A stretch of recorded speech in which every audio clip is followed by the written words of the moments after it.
እና ወየምነጋሽም ዛሬ እንግዲህ የሉ ገባ ብላችሁ ትወጣላችሁ። አባት ደግሞ ከንፈሩ ጥቁር ነው ያጨሳል። በተኛበት እያስጨሹ ነው። ኧረ እንትስ የሚያስጭስ ያስጭስ። እናንተ ማን ነው እዚህ ጋር ግን ልክ እንደኔ ጮሆ የሳቀው ማለት ነው? በሳቅ ነው ፍርስ ያልኩት ማለት ነው። በተኛበት ጭራሽ እያስጨሽ ነው አላላትም? ኧረ የሚያስጭስ ያስጭስ አትዋልቅበት ማለት ነው ውዶችዬ። እንግዲህ አብርሃም አበባና እንግዲህ በግ ይዞ ሩታን ለመጠየቅ ሄዷል ማለት ነው። ጋሼም አብዬም ቤት የለውም ቶሎ ብላችሁ ገብታችሁ ትወጣላችሁ እያለች ነበር የሩታዬ እህት ማለት ነው። እንግዲህ የጠበቅነው ሌላ የሆነውን ሌላ እንግዲህ ማሩኝ መኪና ስላችሁ ያልኩት ማለት ነው። ኧረ ምን መኪና ወርቅም የገመታለ እንጂ ቤተሰብ ማለት ነው። ውድ ተመልካቾቼ ላይክ፣ ሼር፣ ሰብስክራይብ እያደረጋችሁ እስከ መጨረሻው ከእኔ ጋር ሆኑ። ሌላው የአብርሃም ቅናት፣ እናንተ የአብርሃም ቅናት እንዴት አያችሁት? በልጁ ቀና እኮ ቤተሰብ፣ በልጁ ቀና እንዴ! ማንን ነው የምትወጁ? እሱን ነው ወይስ እኔን ነው አላለም? ልጄን አለች እኮ ድሮስ ከልጇን የበለጠ ማን ትወዳለች? ለማንኛውም ውዶችዬ ላይክ፣ ሼር፣ ሰብስክራይብ እያደረጋችሁ እስከ መጨረሻው ከእኔ ጋር ሁኑ። አሰላሙ አለይኩም ወራህመቱላሂ ወበረካቱ። ውድና የተከበራችሁ ቻናሌ ቤተሰቦች ሰላም ብያለሁ። በያላችሁበት ሰላማችሁ አላህ ያብዛልኝ። አላህ ብዬ ወዳችኋለሁ። ለቤቴ ወይ ለቻናሌ አዲስ ከሆናችሁ ሰብስክራይብ እንዲሁም የደወል ምልክቱን በመጫን ቤተሰብ ይሁኑ። ከዚህ ቤተሰብ ሆናችሁ ላይክ፣ ሼር፣ ኮመንት ለምታደርጉልኝና ለምታበረታቱኝ እጅግ በጣም አድርጌ ከልብ አመሰግናለሁ። አላህ ያክብርልኝ። ዛሬም እንደተለመደው በሌላ ቪዲዮ መጥቻለሁ። ቪዲዮን ከወደዳችሁ ላይክ፣ ሼር፣ ሰብስክራይብ ማድረጋችሁን እንዳትረሱ። የዛሬ ቪዲዮ መግቢያችሁ ላይ እንዳያችሁት ወይም እንዳደመጣችሁት የአብሪሽና የሩታ ቪዲዮ ነው ማለት ነው። እንግዲህ ዛሬ ስንጠብቀው በጉጉት ስንጠብቀው የነበረ ቀን ነው ማለት ነው። ቀን ሙሉ ስንጠብቀው ማለት ነው። ጋሻ አልቅበት አብርሃም ምን ይዞ ይሄዳል? እናንተ ግን በውስጥ ሹክ የምትሉ በቴሌግራም እና በዋትሳፕ ሹክ የምትሉ ልጆች፣ አንዳንድ ልጆች ማለት ነው እንዶ ተቀዳችሁ ነው እንዲኬት አምጥታችሁት ነው ቀለሟ መኪና ነው ያላችሁት ማለት ነው። አይ ለነገሩ መኪና ነበረ ግን ሹፌሩ ታጥቶ ነው። አዎ ሹፌሩ ታጥቶ ነው። ይሁን ግድ የለም እንለፈው ለዛሬ ማለት ነው። እና ግን ሳታጣሩ እንደዚህ ወሬ አታውሩ። እኛም እኮ ወሬኛ አስባላችሁን እናንተ እንዴ! ለካው እንደዚህ ያስጠላል ያላጣሩት ነገር ማውራት። ለማንኛውም ይቅር በሉኝ ቤተሰብ። እንግዲህ በጉጉት ስንጠብቅ የዋል ነው መኪና ስጦታ ይሰጣታል ብለን ነበር እኛ ያሰብነው ማለት ነው። ብዙዎቻችን ይሄ ነው ያሰብነው ማለት ነው። ግን አብርሃም እንግዲህ ሩታዬ የምትጠገንበት ምን የሚያክል ሙክት ስቦ ነው እንግዲህ ከጓደኞቹ ጋር የሄደው ማለት ነው። ይሁን ዋናው ማሰቡ ነው መጠየቁ ነው። ነገር ግን ሩታዬ ይሄ በጣም ያንስባታል፣ እውነት ለመናገር ማለት ነው። እውነቴን ነው የምላችሁ ያንስባታል። በቃ እኔ ለራሴ የጠበቅኩት ደስ የሚል መኪና ገዝቶ ሰርፕራይዝ ያደርጋታል ብዬ ነበር የጠበቅኩት ማለት ነው።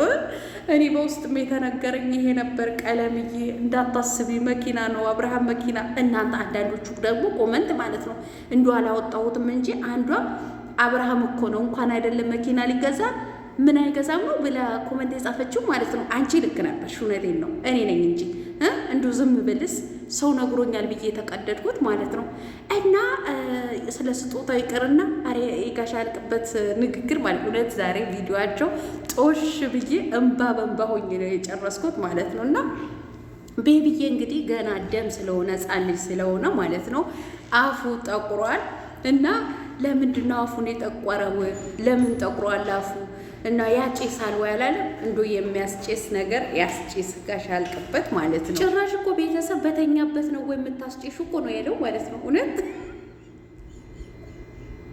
እኔ እውነቴን ነው ብላችሁ ጉድ እስከምባል ድረስ ነው እንደ ጅል የሳኩት ማለት ነው። ጭራሽ ሩታዬ እንባ በንባ ደግሞ ያደረጋት ምንድን ነው? በጣም የሳቁበት ሩታና ፈረጁ ሙድ የያዙበት ለአብርሃም ማለት ነው። በቀን ስንት ጊዜ ነው የሚጸዳዳው ሲላት አንድ ጊዜ ስትለው ልክ እንደኔ ጭራሽ እኮ አብርሃም መልኩንም ብቻ ሳይሆን ጭራሽ መጸዳዳቱንም እነሱን አደረገው አመሳሰለው ማለት ነው። አወይ መቼ እውነት አንተ እኮ ስትቀልድ አያምጣው ነው እስከ ጥግ ድረስ ነው የምትቀልደው ማለት ነው። ለማንኛውም ዛሬ ቪዲዮአቸው እውነቴን ነው የምላችሁ ዘና አድርጎኛል ማለት ነው። ነገር ግን ያው የጠበቅነው ነገር ስላልሆነ ብዙዎቻችን ከፍቶናል ማለት ነው። ጋሽ ያልቅበት ግን አስከፍተናል። እኛ መኪና ምን የመሰለ መኪና ስንጠብቅ አንተ በግ ይሁን በግቡ ደስ ይላል። ያው መጠገኛ የወገን መጠገኛ ነው፣ ደስ ይላል። ነገር ግን የጠበቅን የእውነቴን ነው የምልህ በቃ መኪና ምን የመሰለ መኪና ዲኮር አስደርገህ ምናምን ይዘህ ትሄዳለህ ብለን ነበር የጠበቅንህ ማለት ነው። እንዶ እኔ አሁን መኪና ነው ይዞላት የሚሄደው ያሉኝ ልጆች ማለት እንዶ አንድ ሰው አይደለም 3-4 ልጆች ናቸው በቴሌግራም የጻፉልኝ ማለት ነው። እነሱን የሚያውቁ ናቸው ከእነሱ ጋር የሚግባቡ ልጆች ናቸው። ግን ምን ሆናችሁ ነው? ወይስ እኛ ውሸታም እንድንባል ነው እንደዚህ አይነት ነገር የምታደርጉት ማለት ነው? እውነት እኛ አሁን ሰፍ ብለን እንደዛ ስናወራ ብዙዎቹ ኮመንቱ ራሱ እያየሁኝ ነበረ። የጠበቅነው ሌላ አንተ ግን ይዘህ የመጣኸው ሌላ ምናምን እያላችሁ ማለት ነው። እውነቴን ነው፣ እኛ ነን ውሸታም ያስደረጋችሁን ማለት ነው። ለማንኛውም ማሩን ማለት ነው። እኔ በበኩሌ ማሩኝ፣ እንዴት እንዳፈርኩኝ እኔ ራሴ ነኝ የማውቀው። ሰው ነግሮኛል ብዬ ተቦርተፌላችሁ ማለት ነው። ጭራሽ እኮ ተቀደድኩ።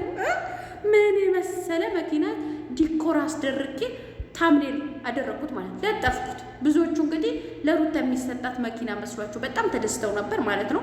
እና ተደስታችሁ ደግሞ ሌላ ነገር አይቷችሁ የከፋችሁ ደግሞ በጣም ይቅርታ። እውነቴን ነው። እኔ የእነሱ የቅርብ ጓደኛ ስለነገሩኝ ነው እኔ ያመኛችሁ የተቀደድኩት ማለት ነው።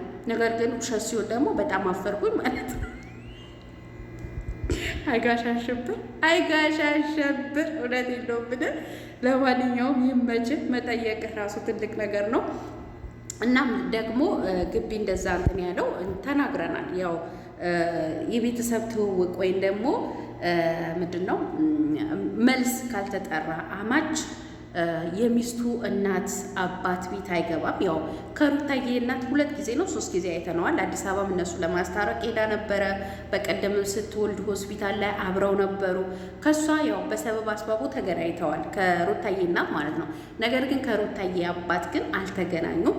ግቢ መግባት ራሱ ነውር ነው በእኛ በጉራጌ ባህል ማለት ነው። እና እንግዲህ እንደተናገረው ያው መልስ ስላልተጠራው የቤተሰብ ፕሮግራም እንትን ስላልተደረገ መግባት አይጠበቅብኝም። ነገር ግን ቤተሰብ የሉም እናት አባቷ የሉም ስላለችኝ ነው ብሏል ማለት ነው። ለማንኛውም ልትጠይቃት ስለሄድክ እጅግ በጣም ደስ ብሎናል ማለት ነው። ከሄደ በኋላ ደግሞ ልቆይ ወይስ ልሂድ ሲላትም ደግሞ ያው ፍላጎትህ ነው አለችው ማለት ነው። ሂድ ጋሽ ያልቅበት ማለት ነው። ሂድ ተብለሃል እና ቢሄድ ነው የሚሻልሽ ወይስ እሱ የራሱ ፍላጎት ነው ማከብርለት፣ ላስገድደው አልፈልግም ብላለች። ቆራጧ ሩታ ማለት ነው። ይመችሽ ማለት ነው። በሱ ቤት ግን ሩታ ማለት አብርሃም እንዳትሄድ በቃ ተቀመጥ ብላ የምትለምነው ነበር የመሰለው ማለት ነው። እሷ ግን ያው አቋም ነው ማለት ነው። እቴቴም ብሩኬ ምን ይመስልሻል ምናምን ሲላ አየሱ ፍላጎት ነው ማከብርለት፣ ልጄ ሲገረስ ይመጣል ችግር የለውም ይሄድ አለችው ማለት ነው። ይሄድ አለችው። አቤት ታትገበ ጀምረኝ ትትገበ ጨርሸኝ ነው ምናምን የሚባል አባባል አለ። እና ካሁኑ ነው እንግዲህ ከልጁ ጋር እንደዚህ የተፎካከረው። በልጁ የቀናው ግን እንዴት ነው የሚዘልቀው ማለት ነው። ከመንግስት የማይተናነስ ንጉስ እኮ ነው ያቀፍኩት፣ ስለዚህ እሱን ነው የምወደው ካንተ የበለጠ አለችውና ወሽመጡ ቁርጥ አለ ማለት ነው። ጋሻ ያልቅበት ወይም ጋሻ አሸብር ሩታዬ ዛሬ እውነቴን ነው የምልሽ ወሽመጡ 3-4 ጊዜ ነው የቆረጥሽው ማለት ነው። እንደው ምን አለበት ለማስመሰልም ብለሽ እወድሃለሁ፣ አንተንም እወድሃለሁ፣ ልጄንም እወደዋለሁ ብትይው ማለት ነው። አሁን አብርሃም በጣም ነው የቀናው። ጣል አድርገሽኛል ብሎ አልተናገረም። ገና በአምስት ቀን ምኑን አየህ? ገና ቤቢዬ ማጫወት ማታለል ሲጀምርማ እስከነ ጭራሹ ትጠንሻለች ማለት ነው። ለማንኛውም ድምፄ ከጮኸባችሁ በጣም ይቅርታ። ወላሂ ባዶ ቤት እቃ የወጣበት ባዶ ቤት ገብቼ ነው ቪዲዮ እየሰራ ያለሁት ማለት ነው። እና ለድምፄ በጣም ይቅርታ ጠይቃለሁ። በተረፈ ሰላማችሁ አላህ ያብዛልኝ። መልካም አዳር። ላይክ፣ ሼር፣ ሰብስክራይብ ማድረጋችሁን እንዳትረሱ ባይ